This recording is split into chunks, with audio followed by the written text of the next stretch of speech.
প্রতিবেশী হিসেবে বাংলাদেশের সঙ্গে স্থিতিশীল সম্পর্ক অব্যাহত রাখতে ভারত আগ্রহী বলে জানিয়েছেন দেশটির পররাষ্ট্রমন্ত্রী এস জয়শঙ্কর। দুই দেশের সম্পর্কের প্রসঙ্গে বলতে গিয়ে প্রতিবেশীরা একে অপরের উপর নির্ভরশীল মন্তব্য করে তিনি বলেছেন, বাংলাদেশের সাম্প্রতিক ঘটনাবলী দেশটির অভ্যন্তরীণ বিষয়, সেসব নিয়ে কোনো মন্তব্য করা সমীচীন নয়। এনডিটিভিকে দেয়া দীর্ঘ এক সাক্ষাৎকারে বাংলাদেশ প্রসঙ্গেও কথা বলেন জয়শঙ্কর। এদিন নরেন্দ্র মোদী সরকারের তৃতীয় মেয়াদে দেশ চালানোর ১০০ দিন উপলক্ষে তিনি এনডিটিভির মুখোমুখি হন।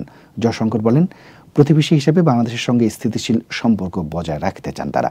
বাংলাদেশের সঙ্গে তাদের ব্যবসা বাণিজ্যের সম্পর্ক রয়েছে, মানুষের সঙ্গে মানুষের ঘনিষ্ঠ যোগাযোগ রয়েছে। এই সম্পর্ক ও যোগাযোগ আরও এগিয়ে নিয়ে যেতে ভারত আগ্রহী।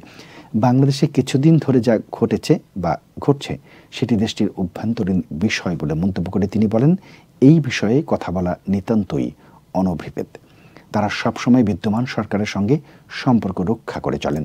এদিকে ভারতের সাথে বাংলাদেশের সুসম্পর্ক দরকার বলে মন্তব্য করেছেন অন্তর্বর্তী সরকারের প্রধান উপদেষ্টা মোহাম্মদ ইউনূস।